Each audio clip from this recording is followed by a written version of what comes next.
수도권과 광주, 대전을 중심으로 코로나19 확산세가 계속되자 어제 계속되고 있습니다. 이런 가운데 어제 경기도 고양시의 성당에서는 집단 감염이 발생해 성당이 폐쇄되기도 했습니다. 네, 또 해외 유입 사례와 외국인의 감염도 계속 확인되면서 방역 당국이 긴장의 끈을 놓지 못하고 있는데요. 관련 내용들 백순영 가톨릭대 미생물학교실 교수와 함께 짚어보겠습니다. 어서 오세요. 네, 안녕하세요.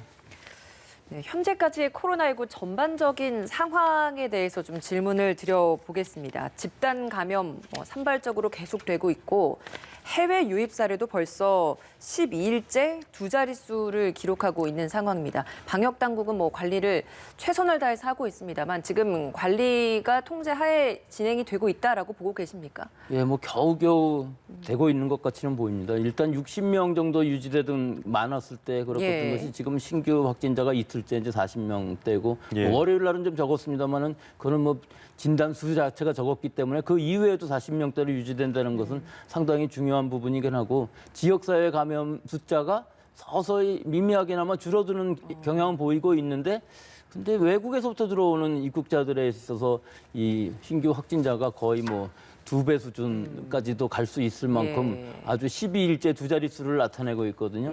이 부분이 결국은 이 외국에서 들어오는 결국 대부분 내국인이라기보다는 외국인 노동자들이 많은 상황인데요. 이 사람들이 많이 늘어난다는 것은 결국은 의료체제에 부담이 갈 수도 있는 것은 분명히 있거든요. 그래서 앞으로 계속 늘어나지 않게끔 잘 관리를 해야 될 필요가 있고요. 또 한 가지 걱정되는 부분들은 지금 지역사회 감염의 지표라고 할 수가 있는 이 무증상이면서 또 감염원을 알 수 없는 환자들의 수가 아직도 10%를 넘고 있다는 부분이에요. 이렇다면 언젠가 또 다른 지역사회에서의 깜깜이로 인한 산발적인 발산이 계속 일어날 수 있다는 것이기 때문에 좀 줄일 수 있으면 좋겠는데 아직까지는 근본적인 방법이 좀 없는 부분들이 있고요. 또 그래서 지금 광주하고 전남 지역, 특히 전남 지역은 선제적으로 2단계 사회적 거리 두기를 하고 있는데 그 확산 속도가 지금으로 봐서는 그다지 빠르지는 않기 때문에 이걸 잘 유지하게 되면은 한시적이기 때문에 어느 정도 풀어질 수도 있고 전국적으로는 1단계를 지금 유지하고 있는 상황입니다. 예, 총론을 이야기해 주셨고 전체적으로 좀 말씀해 주셨는데 하나씩 좀 살펴보겠습니다. 먼저 종교시설입니다. 교회나 절에 비해서 잠잠했던 성당, 고양시의 원당 성당에서 8명이 나왔습니다. 이것도 미사가 아니라 소모임에서 나왔다는 얘기 아니겠습니까? 예, 최근에 이 종교시설에서의 경향은 대규모의 예배에서 일어나는 일은 없거든요. 그 신천지의 경우에 있어서는 대규모로 예배 과정 중에 일어나서 많은 확산이 있었는데 지금 개신교 교회에 있어서도 대규모 예배 과정 중에 아니라 그 이후에 성가대라든지 구역 예배라든지 아주 교인들 간의 개인적인 만남에 의해서 많이 확산이 되는 상황이었는데 사실 성당은 그 예배의 특성상 이 미사라는 것의 특성상 구역 예배를 많이 한다든가 모임을 많이 한다든가 이런 상황이 아니었는데 이 성당의 경우에 있어서는 사실 미사를 한 후에 식사를 같이 하면서 감염이 되었고 이 또 감염되는 사람들이 그 다음에 다시 미사에 참석을 함으로 해서 이 접촉자들이 463명인가 지금 그렇게 된다고 하거든요.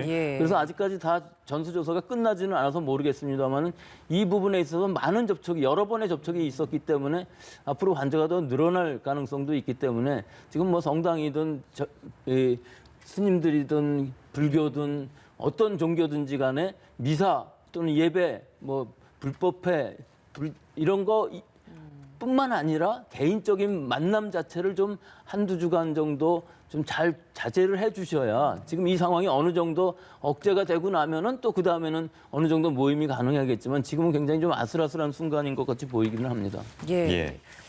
앞서서 무증상 감염 10% 이상 넘어선 부분에 대한 걱정을 말씀해 주시면서 지역사회 깜깜이에 대한 우려도 좀 언급을 해 주셨어요.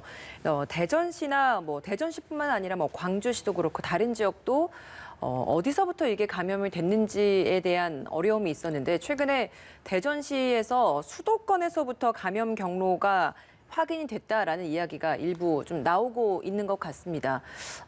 이런 부분은 좀 어떻게 좀 보고 계신가요? 우리가 이제 정황적으로 봤을 때 충분히 그럴 거라고 예상은 했었거든요. 그런데 지금 5월 초 이후에 감염이 되는 이태원발부터 시작해서 또 쿠팡 물류센터 또 리치웨이로 가면서 이 바이러스들이 전부 분석이 됐었어요. 사실은 예. 계속 하고 있었고요. 그러면서 리치웨이의 이 다단계 판매가 고령자들을 중심으로 하면서 또 다른 지방까지 가갖고 여러 가지 설명을 예. 하면서 접촉이 많아지는, 즉 전국적으로 확산을 시킬 우려가 있었는데 그 다음에 실제로 대전에서 일어났고 그다음에 충남에서 많은 환자들이 생기면서 뭐 그 숫자상으로 그다지 많지는 않지만 지역적으로 넓어지면서 그 다음에는 이제 광주로 가면서 대전은 좀 줄어들었거든요. 근데 대전 환자들이 또 서울로 감염시킨 경우들도 많이 있었어요. 그 지역적으로나 시간적으로 보면은 서울의 리치웨이 다단계 판매하고 대전하고 광주하고 예. 전부 같은 연결고리 안에 있는가 하는 것이 의심이 됐었는데 실제로 유전자 검사를 유전자 염기서열을 분석을 해보면 어느 정도 알 수는 있거든요. 그럼 요새 이제 알려진 그 GH라는 그 타입이 예. 전 세계적으로 아주 많은 사람들이 감염되고 있는데 또 어떤 미국의 보고에 의하면은 이 감염성이 6배, 뭐 3배에서 6배라고 그러지만 이 논문 하나 갖고서 뭐 그렇게까지 판단은 할 수 없지만 어찌됐든 여러 가지 정황상으로 볼 때 상당히 빠른 전파력을 가진 바이러스가 있는 것은 분명하고 이 세 지역의 연관성이 어느 정도 그 확인은 정황적이나 혹은 여러 가지 증거로 확인은 되지만 그것이 또 그 유전자를 다 검사했다고 그래서 완전히 이거다 하고 얘기는 할 수 없는 부분들은 분명히 있기는 하지만 이 관련성은 충분히 증명은 됐다고 봅니다. 예. 리치웨이 얘기를 해주셨는데 저는 사실 코로나19 전에만 해도 방문 판매 업체가 전국적으로 분포가 돼 있는지 몰랐는데요. 뭐 등록을 해놓고 영업을 하시는 분들은 괜찮겠지만 문제는 미등록 업체예요. 그리고 여기 다녀오신 분들은 동선을 숨기시고요. 이 부분 좀 손질이 필요해 보이지 않겠습니까? 글쎄요, 근데 너무나 많은 미등록의 업체들이 있고 또 대부분 고령자들이 거기 하루 종일 할 일이 없으신 분들이 많으면서 그 안에서 뭐 여러 가지 유흥도 되고 뭐 음식도 나눠주고 또 밀폐된 공간에서 예. 뭐 거의 몇 시간씩 있으면서 또 이게 다단계라는 특성상 내가 다른 사람을 또 여러 가지로 섭외를 해서 어느 정도 업적도 올려야 되는 부분들이 있고 해서 이게 전국적인 하나의 체인이라기보다는 이 각각의 판매 방식 자체가 전국적으로 연결이 될 수밖에 없는, 즉 서로의 다단계 판매 회사 간에는 연결이 없을지 몰라도 사람 간의 이동에 의해서 먼 지역까지 가서도 섭외를 하고 영업을 하고 하는 이런 상황들이 굉장히 위험한 것 같아서 그러니까요. 지금 아마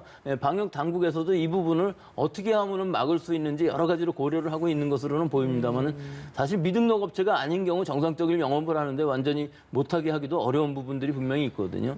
그래서 지금은 고령자분들이 가능하시면 외출하지 마시고 이런 데에 혹해서 가시지 않는 것이 좋은 시기라고 봅니다. 알겠습니다. 해외 유입 사례 역시도 계속 많이 늘고 있는 상황입니다. 근데 방역 당국 입장에서는 그래도 이게 통제 하에 있다. 검역 과정에서 적발이 되거나 혹은 2주간의 자가격리 기간에 이게 확인이 되고 하기 때문에 관리는 잘 진행이 되고 있다라는 입장인 것 같거든요. 괜찮겠습니까? 실제로 통제는 되고 있다고 보죠. 지금 이 검역 또 이 입국 관리 네. 이거를 언제까지 계속할 수는 분명히 없을 것으로는 보이지만 하여튼 지금 열심히 하고 있고 일단 검역이 끝난 다음에도 전수조사를 하고 즉 3일 이내에 진단검사를 받게 되어 있고 2주간 자가격리를 하기 때문에 지역사회의 전파는 이제 제한적이라고 볼 수는 있는데 사실 여기서도 잘 생각해 보면은 너무나 많은 입국자들이 지금 들어오고 있는데 이 사람들이 이동하는 과정을 전부 관리는 할 수가 없거든요.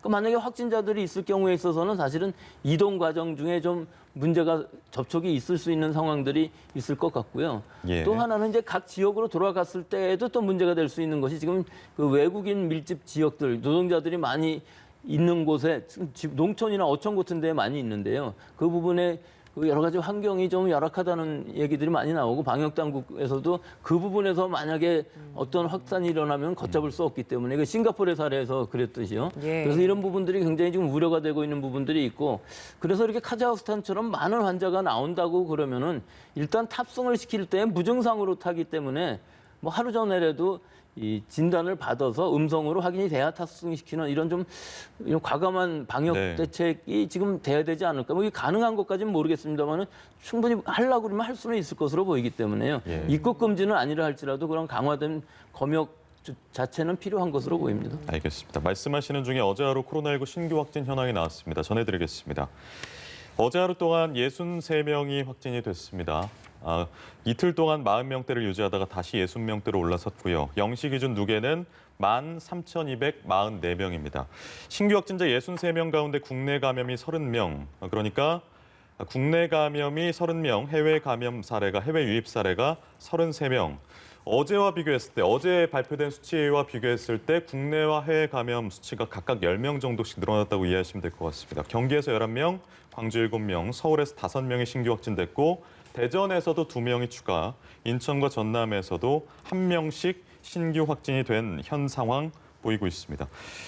저희가 매일매일 방역 당국뿐만 아니라 여러 매체에서 저희도 뭐 개인 방역 수칙을 강조드리고 있는데 지금 변수가 2가지 나왔습니다. 공기 감염이 첫 번째고요. 두 번째는 언급하신 적 있는 GH 그룹 바이러스, 감염력이 높다는 얘기죠. 예. 이 2가지 변수에도 불구하고 마스크와 손 씻기, 개인 방역 수칙만 잘 지키면 좀 안전하다고 봐도 되는 거겠습니까? 저 지금 여러 가지 상황들에서 봤을 때 개인 방역 수칙 또 거리두기, 환기, 소독만 잘하면 감염이 안 되는 경우가 아주 많이 있거든요. 결국은 모든 국민들이 이 방역 수칙을 잘 지켜야 된다는 부분이 있는 것인데 사실 하루하루의 확진자 수를 보면은 국내에서의 감염자는 30명 넘어가는 경우가 많지 않은데 오늘 그러네요. 많아져서 30명이고 또 외국인 입국자들은 계속 증가하고 있어요. 예. 그래서 오늘도 33명이나 나와서 전체적으로 봤을 때는 60명이지만 우리 지금 방역 당국에서 얘기하는 것은 지역사회, 즉 국내에서의 감염이 50명 이내로 잘 유지가 되면 어느 정도 통제가 가능한 수준이다. 이렇게 되고는 있는데 외국인들이 이렇게 하루에 33명씩 이렇게 들어온다는 얘기는 자가격리뿐만 아니라 이분들은 다 입원을 시키고 하여튼 격리를 시켜야 되기 때문에 이 여러 가지 의료 체제에 부담이 갈 수는 있는 것은 분명하죠. 알겠습니다. 그리고 바이러스인 경우에 있어서는 저 G 바이러스라는 것이 뭐 지금 들어온 바이러스인 것은 아니고요. 벌써 3월 초 이때 예천에서 그 이스라엘 순례 갔다 온 사람들부터 이 G 바이러스가 확인이 되었었어요. 예. 그 이후의 바이러스들은 대부분 특히 이 지금 수도권이나 광주, 전남, 대전에서 나오고 있는 바이러스들은 G 바이러스들 중에서도 또 한 부류인 GH라고 지금 전 세계적으로 유행하고 있는 바이러스고 상당히 전파력이 빠른 것으로 보이는 것이 유럽이나 미국이나 이런 데서의 전파력을 보면 아주 상상할 수 없을 정도로 빨리 확산을 하고 있는 건 사실이거든요. 그렇지만 뭐 이 G 바이러스라고 그래갖고 더 중증을 나타낸다든가 혹은 치사율이 더 높다든가 그런 건 아니고요. 그런 치사율 같은 것도 사실은 그 나라의 의료 수준, 얼마나 의료 체제가 탄탄하게 잘 돼 있느냐를 나타내는 것이기 때문에 우리나라인 경우에서는 사실은 이 치사율도 2%, 약간 2.2% 정도에 불과하기 때문에 치사율이 그렇게까지 높다고 볼 수는 없지만 예. 하여튼 이 바이러스가 좀 더 변종이 더 어떻게 발전할지는 모르지만 이 바이러스는 RNA 바이러스이기 때문에 앞으로도 변이주는 계속 나올 것으로 보이고요. 그것을 우리가 계속 모니터링함으로 해서 어떻게 변이 되느냐, 어떻게 달라지느냐 하는 것들은 잘 체크해서 대처할 필요는 있어 보입니다. 예. 그 때문에 개인 방역 수칙이 굉장히 중요하고 개인 방역 수칙 역시도 어기면 방역 당국도 강력하게 처벌을 하겠다라는 이야기를 합니다. 그러니까 지금 상황에서는 사실 치료제도 마땅치 않고 백신 개발도 아직은 되지 않은 상황이기 때문에 많은 전문가들도 어떻게 하면 좋을까요?라는 질문을 드리면 개인 수칙을 지키는 것이 가장 중요하고 가장 기본입니다라고 말씀을 하시더라고요. 다시 한번 좀 강조를 해도 지나치지 않을 것 같습니다. 일단 백신은 뭐 올해 안에 나온다고 그래도 모든 사람이 맞을 수 있는 백신이 나오지는 그쵸. 않을 것 같고요. 치료제라는 것도 렘데시비르라는 것은 사실은 중증 환자의 주사제로 사용하는 것이고 치료 효과도 제한적입니다. 네. 그럼 우리가 바이러스를 막을 수 있는 방법은 결국은 사람과 사람 사이에 거리를 두는 것과 마스크 같은 방호벽을 하나 치는 것, 또 내 손을 통해서 옮겨오기 때문에 손을 잘 닦는 것, 이거 이외에는 있을 수가 없는 상황이거든요.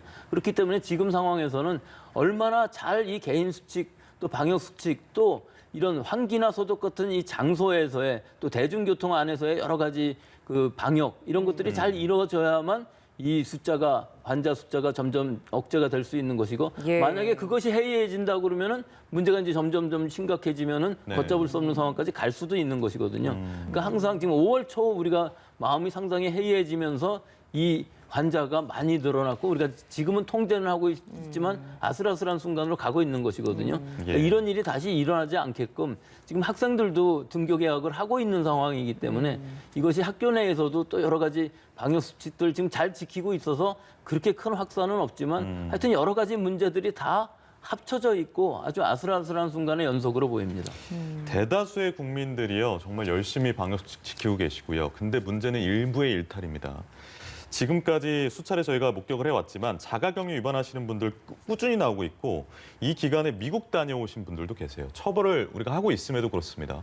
처벌 수위를 좀 높여야 되는 거 아니냐 이런 얘기가 나와요. 근데 뭐 그 처벌 수위라는 것도 지금 거의 징역까지도 갈 수 있게끔 예. 되어 있는 상황이기 때문에 그 수위 자체가 문제가 아니라 사실은 일벌받게 하는 상황이 많이 있어요. 특히 그 인천에서의 경우, 이 학원 강사의 경우 상당히 심각한 상황이 되었고 그 이외에도 자가격리를 위반하는 사람들은 또 상당히 너무나 많은 사람들이 위반을 하고 있는데 아주 대수롭지 않게 생각하는 부분들이 있는데 이분들 중에서 만약 확진자가 나왔고 지역사회에 노출이 생겼다고 그러면 또 그 시간이 많이 지나게 되면 못 찾는 상황이 일어나는 것이거든요. 네. 그렇기 때문에 이런 자가격리를 잘 지킨다는 것, 또 이런 역학조사를 할 때 잘 진술을 해서 이 역학조사가 늦어지지 않게끔 잘 협조를 한다는 것, 이 여러 가지가 다 중요하고 물론 일벌백계 해야 되겠습니다만 네. 그것이 문제가 아니라 본인들이 잘 자각을 해서 이 많은 수의 사람, 극히 일부긴 하지만 이런 분들이 잘 지키지 않으면은 우리 주위에 있는 여러 사람들뿐만 아니라 우리나라 국민 전체의 보건에도 위협을 가할 수 있는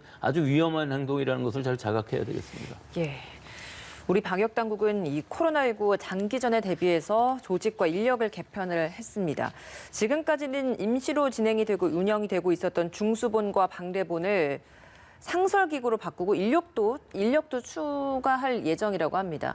교수님께서 보시기에는 이렇게 장기전에 대비했을 때 방역 당국에게 조금은 더 필요한 것 혹은 보완해야 할 점이라고 한다면 어떤 게 있겠습니까? 우리 지금 2월 29일 날 보면 하루에 909명까지 나눠졌었거든요. 이 시기를 잘 겪으면서 계속 잘 넘어왔어요. 적은 수의 이 방역 이 인원을 가지고서도 네. 그냥 최대한 또 지자체 공무원들도 엄청나게 노력을 하고 있고 지금도 자가격리 하시는 분들 이 관리하기도 아마 엄청나게 힘들 겁니다. 그래서 이것은 뭐 상설화돼야 되는 것도 맞고 네. 인원도 꼭 더 많이 늘려도 결국은 부담스럽고 밤새고 일하시는 분들이 뭐 계속 갈 것 같은데 앞으로도 또 9월, 10월이 되면은 더 확산될 가능성도 분명히 있고요. 근데 여기서 좀 한 가지 말씀드리고 싶은 부분은 네. 이런 방역 당국이라는 이 여러 인원들이 대부분 굉장히 열심히 하고 있는데도 불구하고 사실은 정치권의 위에 계신 분들이 좀 하지 않아도 될 발언을 함으로 해서 특히 5월 초 같은 경우에 우리 국민들이 해이해질 만한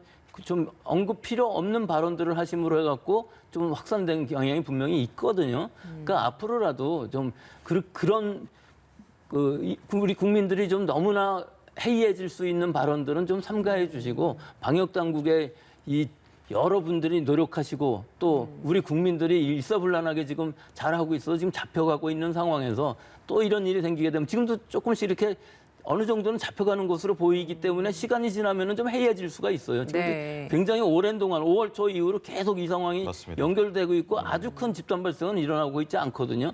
근데 여기서 또 잘못해서 해이해지게 되면은 또 다른 신천지와 같은 집단 발생도 일어날 수 있는 상황이니까 이런 부분은 우리 전 국민이 잘 단합해서 좀 잘 넘겼으면 좋겠습니다. 한 목소리를 내는 게 필요하다라는 말씀이시네요. 그렇습니다. 예. 알겠습니다.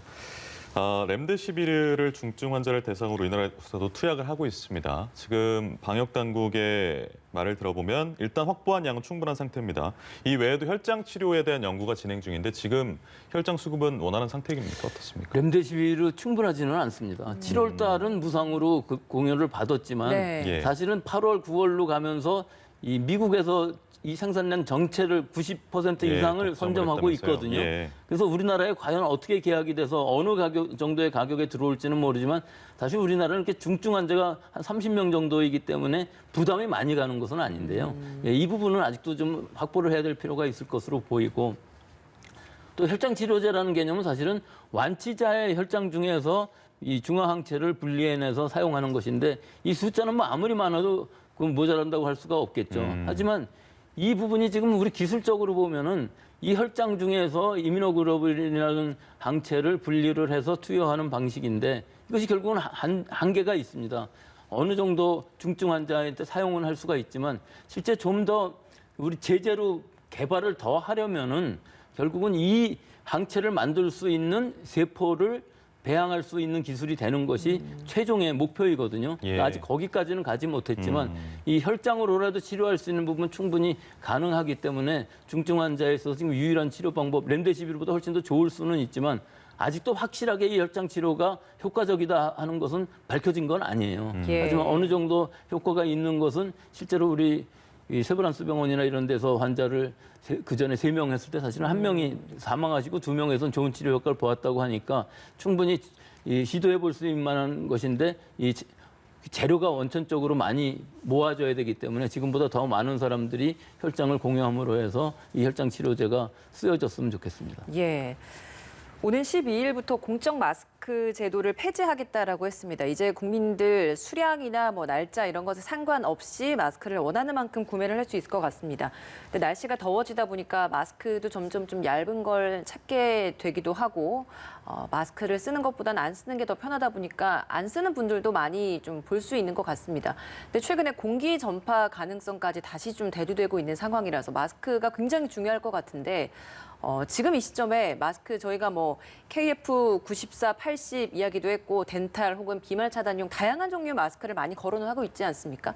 종류에 상관없이 지금 제가 언급드렸던 이 마스크들을 다 착용해도 괜찮은 건지 어떻습니까? 그렇죠. 근데 용도에 따라 착용할 필요가 있겠죠. 사실 우리 호흡 중에서 나와서 간다 그러면 공기 전염이 가능할 수 있는 것이고 어떤 한정적인 조건 하에서는 공기에 의해서 감염될 수도 있고 그런 정황들도 많이 있었거든요, 지금까지.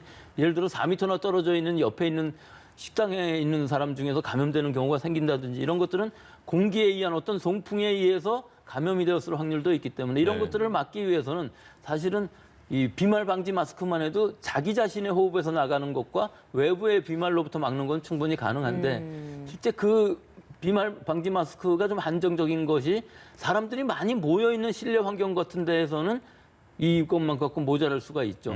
그리고 또 자기 자신이 좀 어느 정도 증상이 있을 때는 보건 마스크를 꼭 사용해야 되고 또 용도에 따라서 주변에 있는 사람들이 감염이 된 것처럼 그러니까 코로나19가 아니더라 할지라도 증상이 있거나 할 경우에 있어서는 꼭 보건 마스크를 써야 되는 이런 여러 가지 상황에 따라서 또 마스크를 벗어도 되는 환경들도 우리는 규정하고 있거든요. 예. 야외에서 2m 이상 거리 확보가 될 경우에 있어서는 좀 일시적으로 마스크를 벗음으로 해갖고서 어느 정도 스트레스 해소를 해야지 하루 종일 아침부터 저녁까지 쓸 수는 없기 때문에 그렇죠. 사실은 이 보건 마스크하고 이 비말 방지 마스크하고 안 쓰는 것 이 세 가지를 좀 효율적으로 융통성 있게 잘 사용하는 지혜가 필요한 시기인 것 같습니다. 네, 여기까지 백순영 가톨릭대 교수였습니다. 고맙습니다. 네, 감사합니다.